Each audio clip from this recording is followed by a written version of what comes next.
Hello friends, आज हम देखने वाले हैं आपके इम्पोर्टेंट न्यूज़ हैं। ठीक है, तो फर्स्ट न्यूज़ आपको पता है कि नेपाल में आप संसदीय चुनाव चल रहे थे, तो उसमें लगातार 7वीं बार आपकी प्रधानमंत्री थे जो आपके शेख बहादुर देउबा जी ने, तो उन्होंने 7वीं बार लगातार जीत हासिल कर दी है।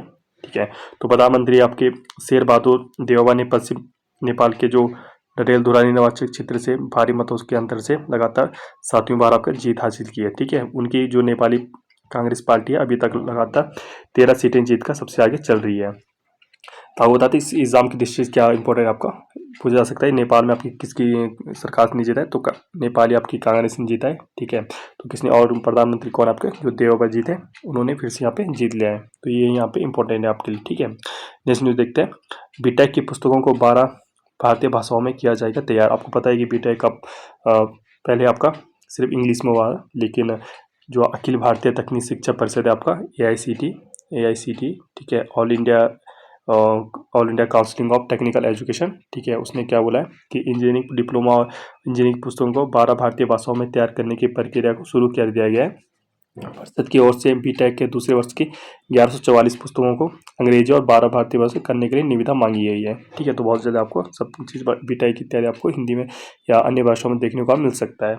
नेक्स्ट देखते हैं आपका EWS के मुद्दे में फिर से राजनीतिक गर्माहट ले रही है। ठीक है, तो EWS आरक्षण के खिलाफ सुप्रीम कोर्ट में रिव्यू पिटीशन दिया था। आप कांग्रेस ने रिव्यू पिटीशन के लिए बोला है, तो आर्थिक रूप से कमजोर EWS से आपका 10% आरक्षण बरकरार रखने वाले सुप्रीम कोर्ट के फैसले पर रिव्यू पिटीशन दायर किया है। जो कांग्रेस नेता है आपके जया ठाकुर, तो उन्होंने आपको सुप्रीम कोर्ट से अनुरोध किया है कि 7 नवंबर के अपने फैसले पर फिर से विचार करें। ठीक है, तो EWS लेकर भी यहाँ पे घमासान हो रहा है। ठीक है, नेक्स्ट देते हैं उत्तराखंड से एक न्यूज़ है।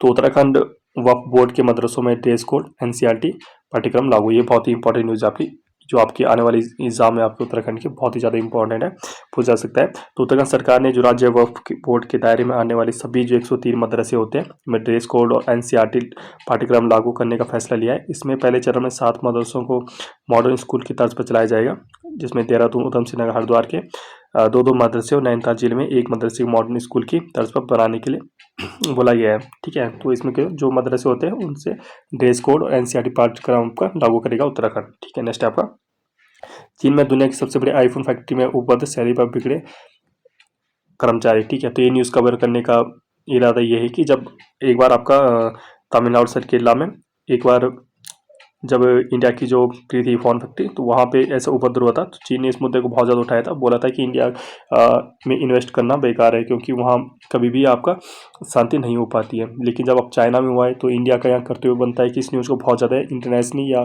अपनी मीडिया में फैलाएं, जिससे वहाँ की जो इन्वेस्ट वगैरह है वो भारत में शिफ्ट कर सके अपनी कंपनियाँ। ठीक है, तो ये आपकी किसके बने हुआ था, आपका आईफोन निर्माता आपकी फॉक्सकॉन, पता है आपको, जो आईफोन बनाती है वो खुद ने बनाती है आईफोन, फॉक्सकॉन आपका उसका फ़ोन बनाती है। ठीक है, आईफोन का। तो कोरोना के चलते जो कड़ी आपकी पाबंदी थे उसके वजह से कर्मचारियों ने ये उपद्रव किया है। ठीक है, देखते हैं आपका उत्तराखंड के 36 पुल ऑडिट में मिले अनफिट। ठीक है, तो आपको पता है गुजरात के जो मोरबी में पिछले माह पुल टूटने के भीषण हादसे के बाद उत्तराखंड में राज्य सरकार ने पुलों का सुरक्षा ऑडिट करवाया था, जिसकी रिपोर्ट में चौंकाने वाली बात सामने आई। ऑडिट में उत्तराखंड के जो 36 पुल हैं, 36 पुल यातायात के लिए असुरक्षित है।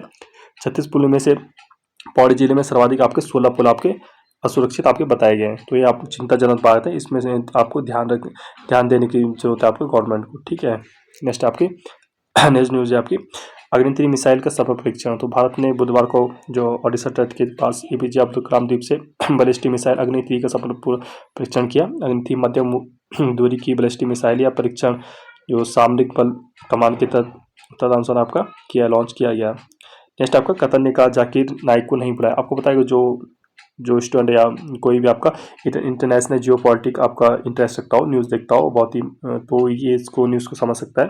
तो जाकिर नाइक को आपको पता है जो उनका एक चैनल था, ठीक है, इंडिया में, तो वो बैन है। इंडिया हो गया, कनाडा हो गया, फ्रांस, जर्मनी, बड़े बड़े आपके देशों में बैन है। बैन क्यों है? क्योंकि ये आपके एंटी आपका ही किसी रिलीजन आपके भाषण देते थे। ठीक है, बहुत ही ज़्यादा आपका नेगेटिव आपके कमेंट इत्यादि कर देते थे अन्य धर्म के लिए। खुद मुस्लिम थे तो मुस्लिम के अलावा ये सभी धर्म को आपको गलत बताते थे। ठीक है, तो कतर ने इसलिए इस बैन कर दिया गया था और ये भारत से भाग कर आपके कहाँ गया, मलेशिया ने इसको शरण दे दी। ये आप फिलहाल आपका मलेशिया में, और आजकल ये कतर में आपका जो फुटबॉल फीफा वर्ल्ड कप चल रहा है वहाँ एक गेस्ट के रूप में है। तो भारत ने इसमें विरोध जताया है। तो इसमें रिप्लाई में आपका कतर ने कहा है कि जाकिर नाइक को नहीं बुलाया। कतर ने भारत को बताया फुटबॉल वर्ल्ड कप समारोह में भाग लेने के लिए भारतीय भगोड़े जाकिर नाइक को अधिकारियों के नियंत्रण में नहीं दिया गया था। दूसरे देश का भारत कतर संबंधों को खराब करने के लिए दुष्प्रचार कर रहे हैं। ठीक है, तो आपकी इंपॉर्टेंट आई होप आपको पसंद आए तो सब्सक्राइब कीजिए और शेयर कीजिए अपने दोस्त and friends. Okay, stay tuned, thank you.